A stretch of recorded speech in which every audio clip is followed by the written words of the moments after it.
ಆತ್ಮೀಯ ಬಂಧುಗಳೇ, ಶ್ರೀಮದ್ ಭಾಗವತಂ ಸ್ಕಂದ 2 ಅಧ್ಯಾಯ 10 ಭಾಗವತವು ಸಕಲ ಪ್ರಶ್ನೆಗಳಿಗೆ ಉತ್ತರ.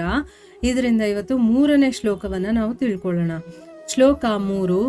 ಭೂತ ಮಾತೇಂದ್ರಿಯ ಧಿಯಾಂ ಜನ್ಮ ಸರ್ಗ ಉದಾಹೃತಃ ಬ್ರಹ್ಮಣೋ ಗುಣವೈಷಮ್ಯಾದ್ ವಿಸರ್ಗ ಪುರುಷ ಸ್ಮೃತಃ. ಅನುವಾದ: ಭೌತ ದ್ರವ್ಯದ 16 ಅಂಶಗಳ ಮೂಲ ರೂಪದ ಸೃಷ್ಟಿಯನ್ನು ಎಂದರೆ ಪಂಚಭೂತಗಳು ಅಗ್ನಿ, ಜಲ, ಪೃಥ್ವಿ, ವಾಯು ಮತ್ತು ಆಕಾಶ, ಶಬ್ದ, ರೂಪ, ರಸ, ಗಂಧ, ಸ್ಪರ್ಶ ಮತ್ತು ಕಣ್ಣುಗಳು, ಕಿವಿಗಳು, ಮೂಗು, ನಾಲಿಗೆ, ಚರ್ಮ ಮತ್ತು ಮನಸ್ಸು ಸರ್ಗವೆಂದು ತಿಳಿಯಲಾಗಿದೆ. ಪ್ರಕೃತಿ ಗುಣಗಳ ಅನಂತರದ ಪರಸ್ಪರ ಕ್ರಿಯೆಯ ಪರಿಣಾಮಗಳನ್ನು ವಿಸರ್ಗವೆಂದು ಕರೆಯಲಾಗಿದೆ. ಇದು ಶ್ಲೋಕ ಮತ್ತು ಅದರ ಅನುವಾದ. ಈಗ ಭಾವಾರ್ಥದ ಮೂಲಕ ನಾವು ಇದರ ಅರ್ಥವನ್ನು ತಿಳ್ಕೊಳ್ಳೋದಕ್ಕೆ ಪ್ರಯತ್ನ ಮಾಡೋಣ. ಓದ ಭಾಗದಲ್ಲಿ ನಾವೇನು ತಿಳ್ಕೊಂಡ್ವಿ? ಶುಕಮುನಿಗಳು ಹೇಳ್ತಾರೆ ಶ್ರೀಮದ್ ಭಾಗವತದಲ್ಲಿ ಈಗ ಮುಂದಿನ ವಿಷಯಗಳನ್ನು 10 ಭಾಗಗಳಾಗಿ ವಿಂಗಡಿಸಿದ್ದಾರೆ. ಅದನ್ನು ಎಕ್ಸ್ಪ್ಲೈನ್ ಮಾಡಬೇಕಲ್ವಾ, ಅದಕ್ಕೋಸ್ಕರ ಕೆಲವೊಂದು ಸರಿ ವೇದಗಳ ತೀರ್ಮಾನವನ್ನು ತಗೊಂಡು ಅದನ್ನು ಎಕ್ಸ್ಪ್ಲೈನ್ ಮಾಡಿದ್ದಾರೆ, ಕೆಲವೊಂದು ಸರಿ ಅದನ್ನು ಡೈರೆಕ್ಟಾಗಿ ಎಕ್ಸ್ಪ್ಲೈನ್ ಮಾಡಿದ್ದಾರೆ, ಕೆಲವೊಂದು ಸರಿ ಅದನ್ನು ಮಹರ್ಷಿಗಳು ಏನು ಹೇಳಿದಾರೋ ಅವರು ಕೊಟ್ಟಂತಹ ಸಂಕ್ಷಿಪ್ತವಾದ ವಿವರಣೆ ಇರುತ್ತಲ್ಲ ಅದರ ಮೂಲಕ ಅದನ್ನು ಎಕ್ಸ್ಪ್ಲೈನ್ ಮಾಡಿದ್ದಾರೆ ಅಂತ ತಿಳ್ಕೊಂಡ್ವಿ. ಈಗ ಇಲ್ಲಿ ಮುಂದುವರೆದು ಏನು ಹೇಳ್ತಾ ಇದ್ದಾರೆ ಅಂತಂದರೆ, ಭೌತ ದ್ರವ್ಯಗಳು ಇದನ್ನು 16 ಅಂಶಗಳ ಮೂಲ ರೂಪದ ಸೃಷ್ಟಿಯನ್ನು, ಅಂದರೆ ಭೌತ ದ್ರವ್ಯಗಳು 16 ಅಂಶಗಳ ಮೂಲ ರೂಪದ ಅಂದರೆ ಏನು, ಈ ಒಂದು ಜಗತ್ತಲ್ಲಿ ಏನೇ ನೀವು ಸೃಷ್ಟಿಯನ್ನು ನೋಡಿದ್ರು, ಏನೇನಿದೆಯೋ ಆ ಎಲ್ಲ ವಸ್ತುಗಳನ್ನು ತಗೊಂಡ್ರು ಮೂಲ ರೂಪದ ಮೂಲ ಅಂಶ ಇದೆಯಲ್ಲ ಅದು 16 ಇದೆ. ಅದು ಯಾವುದು ಅಂತಂದರೆ ಪಂಚಭೂತಗಳು, ನಮಗೆಲ್ಲ ಗೊತ್ತಿರುವಂಥದ್ದು ಅಗ್ನಿ, ವಾಯು, ಜಲ, ಪೃಥ್ವಿ, ಆಕಾಶ ಅಂತಂದ್ಬಿಟ್ಟು. ಈಗ ಪಂಚಭೂತಗಳು ಯಾವುದು ಅಂತ ಗೊತ್ತಾಯ್ತಲ್ವಾ. ಇನ್ನು ಶಬ್ದ, ರೂಪ, ರಸ, ಗಂಧ, ಸ್ಪರ್ಶ ಮತ್ತು ಕಣ್ಣುಗಳು, ಕಿವಿಗಳು, ಮೂಗು, ನಾಲಿಗೆ, ಚರ್ಮ ಮತ್ತು ಮನಸ್ಸು ಇವೇನು 5 ಕರ್ಮೇಂದ್ರಿಯಗಳು. ಅದು ಯಾವುದರ ಮೂಲಕ ಅಥವಾ ಅದನ್ನು ನಾವು ಯಾವ ರೀತಿ ಅನುಭವಿಸ್ತೀವೋ ಅವು ಶಬ್ದ, ರೂಪ, ರಸ, ಗಂಧ ಮತ್ತು ಸ್ಪರ್ಶ, ಅಂದರೆ ಅದರ ವಸ್ತುಗಳು ಅಂತ ಇಟ್ಕೋಬೋದು ನಾವು. ಈಗ ಕಣ್ಣು ನೋಡುತ್ತಲ್ವಾ, ಆ ನೋಡೋದನ್ನ ಅಥವಾ ಆ ರೂಪ ಅಂತ ಹೇಳ್ತೀವಲ್ವಾ ಅದು ಅದರ ವಿಷಯ ಆಯ್ತಲ್ವಾ. ಈ ರೀತಿ ಈ 5 ಪಂಚಮಹಾಭೂತಗಳು ಮತ್ತು ಈ ಮನಸ್ಸು ಇಂದ್ರಿಯಗಳಿದೆಯಲ್ಲ ಇದನ್ನು ಸರ್ಗ ಅಂತ ಕರೀತಾರೆ. ಇನ್ನು ಈ ಒಂದು ಇಂದ್ರಿಯಗಳೇನಾಗುತ್ತೆ, ಪ್ರಕೃತಿಯ ಗುಣಗಳ ಜೊತೆ ಒಂದಕ್ಕೊಂದು ಪರಸ್ಪರ ಕ್ರಿಯೆಗಳು ಉಂಟಾಗಿ ಅದರಿಂದ ಒಂದು ಪರಿಣಾಮ ಉಂಟಾಗುತ್ತಲ್ಲ ಅದನ್ನು ವಿಸರ್ಗ ಅಂತ ಕರೀತಾರೆ. ಈಗ ಸರ್ಗ ಅಂದರೆ ಏನು, ವಿಸರ್ಗ ಅಂದರೆ ಏನು ಅಂತ ಗೊತ್ತಾಯ್ತಲ್ವಾ. ಸರ್ಗ ಅಂತಂದರೆ ಪಂಚಮಹಾಭೂತಗಳು ಮತ್ತು ಇಂದ್ರಿಯಗಳು ಮತ್ತು ಸೂಕ್ಷ್ಮ ಇಂದ್ರಿಯಗಳು, ಇವನ್ನ ಸರ್ಗ ಅಂತ ಕರೀತಾರೆ. ಯಾವಾಗ ಈ ಇಂದ್ರಿಯಗಳು ವಿಷಯ ವಸ್ತುಗಳು ಅಂದರೆ ಪ್ರಕೃತಿಯ ಗುಣಗಳ ಜೊತೆ ಸೇರ್ಕೊಂಡು ಪರಸ್ಪರ ಒಂದಾಗಿ ಒಂದು ಕ್ರಿಯೆ ನಡೆದು ಅದಕ್ಕೊಂದು ಪರಿಣಾಮ ಬರುತ್ತೋ ಅದನ್ನು ವಿಸರ್ಗ ಅಂತ ಕರೀತಾರೆ. ಇಷ್ಟು ಇದರ ಅರ್ಥ. ಈಗ ಭಾವಾರ್ಥದಲ್ಲಿ ಗುರುಗಳೇನು ಹೇಳಿದ್ದಾರೆ ಅಂತ ನೋಡೋಣ. ಶ್ರೀಮದ್ ಭಾಗವತದ 10 ವಿಭಾಗ ಲಕ್ಷಣಗಳನ್ನು ವಿವರಿಸಲು ಸತತವಾಗಿ 7 ಶ್ಲೋಕಗಳಿವೆ. ಇವುಗಳಲ್ಲಿ ಮೊದಲನೆಯದು ಭೌತಿಕ ಬುದ್ಧಿಶಕ್ತಿ ಮತ್ತು ಮನಸ್ಸಿನಿಂದ ಉಂಟಾದ ಭೌತಿಕ ಅಹಂಕಾರದೊಂದಿಗೆ ಪೃಥ್ವಿ, ಜಲ ಇತ್ಯಾದಿ 16 ಪ್ರಾಥಮಿಕ ಅಭಿವ್ಯಕ್ತಿಗಳಿಗೆ ಸಂಬಂಧಿಸಿದೆ. ಅಂದರೆ ಏನು, ಶ್ರೀಮದ್ ಭಾಗವತದಲ್ಲಿ 10 ವಿಭಾಗ ಲಕ್ಷಣಗಳನ್ನು ಹೇಳಿದಾರಲ್ಲ. ಮೊದಲನೇದು ಬ್ರಹ್ಮಾಂಡ ಸೃಷ್ಟಿ, ಉಪಸೃಷ್ಟಿ, ಗ್ರಹ ವ್ಯೂಹಗಳು, ಈ ರೀತಿ ಒಂದೊಂದಾಗಿ ಹೇಳಿದಾರಲ್ಲ. ಇದನ್ನು ವಿವರಣೆ ಮಾಡೋದಕ್ಕೆ 7 ಶ್ಲೋಕಗಳಲ್ಲಿ ಇದನ್ನು ವಿವರಣೆ ಮಾಡಿದ್ದಾರೆ. ಮೊದಲನೇದು ಭೌತಿಕ ಬುದ್ಧಿಶಕ್ತಿ ಮತ್ತು ಮನಸ್ಸಿನಿಂದ ಉಂಟಾಗುವಂತಹ, ಈಗ ನಮಗೆ ಅಹಂಕಾರ ಅನ್ನೋದು ಹೇಗೆ ಬರುತ್ತೆ, ನಮ್ಮಲ್ಲಿ ಬುದ್ಧಿಶಕ್ತಿ ಇರೋದ್ರಿಂದ, ನಮ್ಮಲ್ಲಿ ಮನಸ್ಸಿರೋದ್ರಿಂದ ನಮಗೆ ಈ ಭೌತಿಕ ಅಹಂಕಾರ ಬರುತ್ತೆ. ಅದರ ಜೊತೆ ಪೃಥ್ವಿ, ಜಲ, ಇನ್ನೂ ಬೇಕಾದಷ್ಟು 16 ಪ್ರಾಥಮಿಕ ಅಭಿವ್ಯಕ್ತಿಗಳಿದೆಯಲ್ಲ ಇದಕ್ಕೆಲ್ಲ ಸಂಬಂಧಪಟ್ಟಿರೋ ಹಾಗೆ 7 ಶ್ಲೋಕಗಳಲ್ಲಿ ಅದನ್ನು ಎಕ್ಸ್ಪ್ಲೈನ್ ಮಾಡಿದ್ದಾರೆ. ಅನಂತರದ ಸೃಷ್ಟಿಯು ಗೋವಿಂದನ ಅವತಾರವಾದ ಪ್ರಥಮ ಪುರುಷಾವತಾರ ಮಹಾವಿಷ್ಣುವಿನ 16 ಶಕ್ತಿಗಳ ಪರಸ್ಪರ ಕ್ರಿಯೆಗಳ ಪರಿಣಾಮವಾಗಿದೆ. ಅಂದರೆ ಮೊದಲನೇ 7 ಶ್ಲೋಕಗಳಲ್ಲಿ 10 ವಿಭಾಗ ಲಕ್ಷಣಗಳನ್ನು ವಿವರಣೆ ಮಾಡಿದ್ದಾರೆ. ಇನ್ನು ಮುಂದೆ ಬರುವಂಥದ್ದನ್ನು ಭಗವಂತನ ಅಂದರೆ ಗೋವಿಂದನ ಅವತಾರವಾದಂತಹ ಯಾರು ಪ್ರಥಮ ಪುರುಷಾವತಾರ ಮಹಾವಿಷ್ಣು ಅಲ್ವಾ, ಅವನ 16 ಶಕ್ತಿಗಳ ಪರಸ್ಪರ ಕ್ರಿಯೆಗಳು, ಆ ಭಗವಂತನ ಶಕ್ತಿಗಳೇನಿದೆಯೋ ಅದು ಒಂದಕ್ಕೊಂದು ಸೇರಿ ಅದರ ಪರಿಣಾಮ ಇದೆಯಲ್ಲ ಅದನ್ನು ಎಕ್ಸ್ಪ್ಲೇನ್ ಮಾಡಿದ್ದಾರೆ. ಮುಂದೆ ಬ್ರಹ್ಮ ಇದನ್ನು ತನ್ನ ಗ್ರಂಥ ಯಾವುದು ಬ್ರಹ್ಮ ಸಂಹಿತೆಯಲ್ಲಿ ಹೀಗೆ ವಿವರಿಸಿದ್ದಾನೆ. ಏನು ವಿವರಣೆ ಮಾಡಿದ್ದಾನೆ? ಯಃ ಕಾರಣಾರ್ಣವ ಜಲೆ ಭಜತಿ ಸ್ಮಯೋಗ ನಿದ್ರಾಂ ಅನಂತ ಜಗದಂಡ ಸರೋಮಕೂಪಃ ಆಧಾರ ಶಕ್ತಿಮವಲಂಬ್ಯ ಪರಾಂ ಸ್ವಮೂರ್ತಿಂ ಗೋವಿಂದಮಾದಿಪುರುಷಂ ತಮಹಂ ಭಜಾಮಿ. ಅಂದರೆ ಅರ್ಥ ಏನು?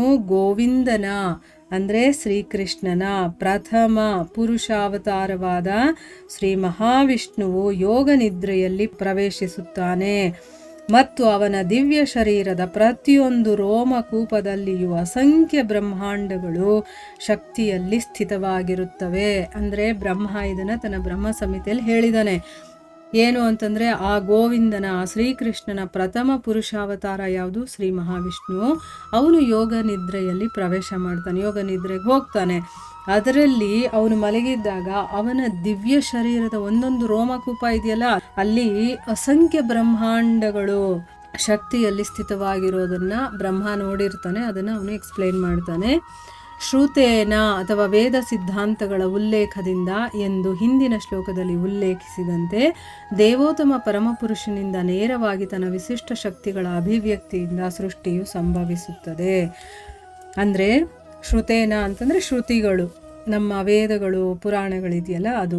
ಅದರ ಪ್ರಕಾರ ಏನು? ಭಗವಂತನಿಂದ ನೇರವಾಗಿ ಬೇಕಾದಷ್ಟು ವಿಶಿಷ್ಟ ಶಕ್ತಿಗಳ ಅಭಿವ್ಯಕ್ತಿಯಿಂದ ಅವುಗಳ ಮೂಲಕ ಬೇಕಾದಷ್ಟು ಈ ಸೃಷ್ಟಿ ಅನ್ನೋದು ಸೃಷ್ಟಿಯಾಗತ್ತೆ. ಅಂತಹ ವೇದದ ಉಲ್ಲೇಖವಿಲ್ಲದೆ ಸೃಷ್ಟಿಯು ಭೌತಿಕ ಪ್ರಕೃತಿಯ ಉತ್ಪತ್ತಿಯಂತೆ ತೋರುತ್ತದೆ.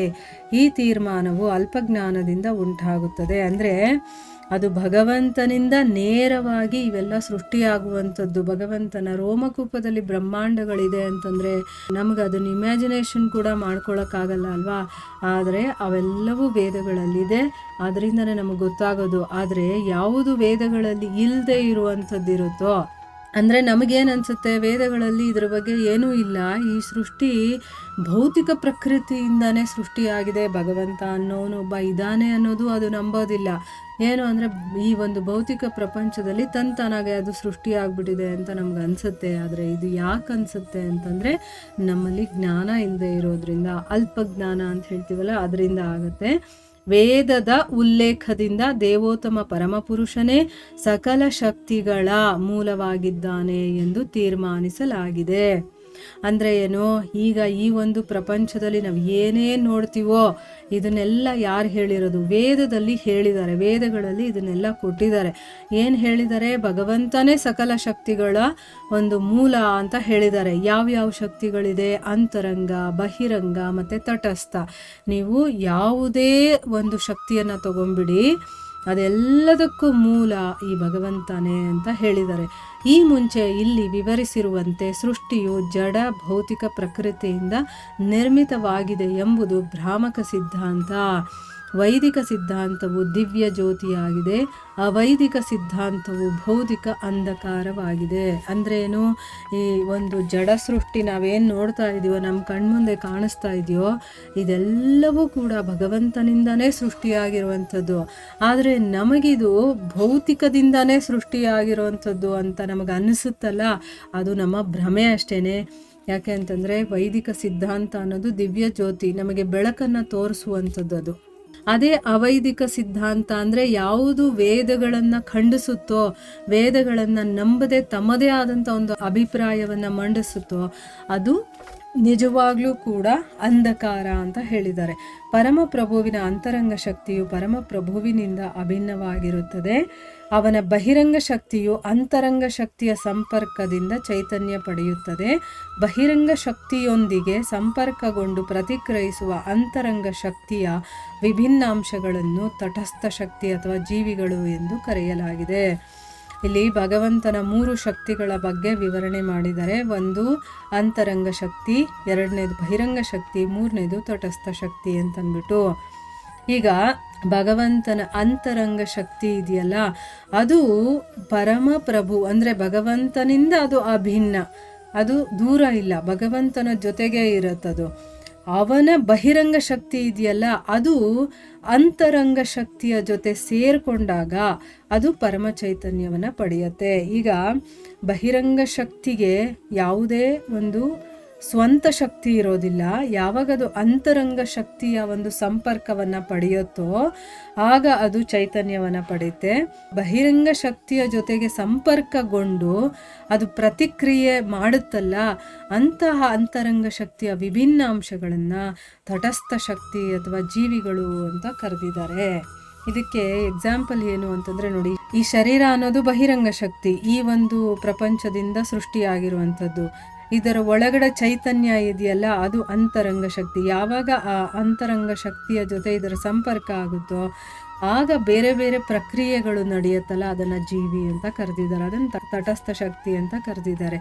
ಹೀಗೆ ಮೂಲ ಸೃಷ್ಟಿಯು ನೇರವಾಗಿ ದೇವೋತ್ತಮ ಪರಮಪುರುಷ ಅಥವಾ ಪರಬ್ರಹ್ಮನಿಂದಾಗಿದೆ ಮತ್ತು ಗೌಣ ಸೃಷ್ಟಿಯ ಮೂಲ ದ್ರವ್ಯಗಳ ಪ್ರಕ್ರಿಯೆಯ ಪರಿಣಾಮವಾಗಿ ಬ್ರಹ್ಮನಿಂದ ನಿರ್ಮಿತವಾಗಿದೆ. ಹೀಗೆ ಸಮಸ್ತ ಬ್ರಹ್ಮಾಂಡದ ಚಟುವಟಿಕೆಗಳು ಪ್ರಾರಂಭವಾಗುತ್ತದೆ. ಮೊದಲು ಸೃಷ್ಟಿ ಹೇಗಾಯಿತು ಅಥವಾ ಹೇಗೆ ಈ ಕಾರ್ಯ ನಡೆಯುತ್ತೆ ಅನ್ನೋದನ್ನ ಇಲ್ಲಿ ಎಕ್ಸ್ಪ್ಲೈನ್ ಮಾಡ್ತಾ ಇದ್ದಾರೆ. ಈಗ ಮೂಲ ಸೃಷ್ಟಿ ಯಾರಿಂದ ಆಗೋದು? ಭಗವಂತನಿಂದ ಆಗುವಂಥದ್ದು. ಗೌಣ ಸೃಷ್ಟಿ ಅಂತಂದರೆ ಮೂಲ ಅಲ್ಲ, ಅದು ಗೌಣ, ಅದಕ್ಕಿಂತ ಕೆಳಮಟ್ಟ ಸೃಷ್ಟಿ. ಅದು ಮೂಲ ದ್ರವ್ಯಗಳ ಪ್ರತಿಕ್ರಿಯೆಯ ಪರಿಣಾಮವಾಗಿ, ಈಗ ಒಂದಕ್ಕೊಂದು ವಸ್ತುಗಳು ಸೇರಿ ಅದರ ಪರಿಣಾಮವಾಗಿ ಅದೆಲ್ಲ ಬ್ರಹ್ಮನಿಂದ. ಬ್ರಹ್ಮ ಏನು ಮಾಡ್ತಾನೆ? ಪಂಚಮಹಾಭೂತಗಳು ಎಲ್ಲಿಂದ ಬಂತು? ಭಗವಂತನಿಂದ ಬಂದಿರುವಂಥದ್ದು ಮೂಲ ಸೃಷ್ಟಿ. ಅದು ಅದರ ಮಿಕ್ಸ್ಚರ್ ಮಾಡಿ ಅದನ್ನು ಒಂದನ್ನು ಇನ್ನೊಂದಕ್ಕೆ ಸೇರಿಸಿ ಇನ್ನೊಂದಕ್ಕೆ ಸೇರಿಸಿ ಆ ರೀತಿ ಅವನು ಬ್ರಹ್ಮ ಸೃಷ್ಟಿ ಮಾಡ್ತಾನೆ. ಹೀಗೆ ಸಮಸ್ತ ಬ್ರಹ್ಮಾಂಡದ ಚಟುವಟಿಕೆಗಳು ಕೂಡ ಪ್ರಾರಂಭ ಆಗುತ್ತೆ. ಹೇಗೆ ಸೃಷ್ಟಿ ಶುರುವಾಯಿತು ಅನ್ನೋದನ್ನು ಇಲ್ಲಿ ಹೇಳಿದ್ದಾರೆ ಗುರುಗಳು. ಅದನ್ನು ಸ್ವಲ್ಪ ಮಟ್ಟಿಗೆ ಎಕ್ಸ್ಪ್ಲೈನ್ ಮಾಡಿದ್ದಾರೆ. ಮುಂದುವರಿತಾ ಭಾಗವತದಲ್ಲೇ ಅದನ್ನು ಡೀಟೇಲಾಗಿ ಎಕ್ಸ್ಪ್ಲೈನ್ ಮಾಡಿದ್ದಾರೆ. ಅದನ್ನು ನಾವು ಮುಂದೆ ಹೋಗ್ತಾ ತಿಳ್ಕೊಳ್ಳೋಣ. ಆಯಿತಾ? ಇಲ್ಲಿಗೆ ನಾವು ನಿಲ್ಲಿಸೋಣ. ಹರೇ ಕೃಷ್ಣ.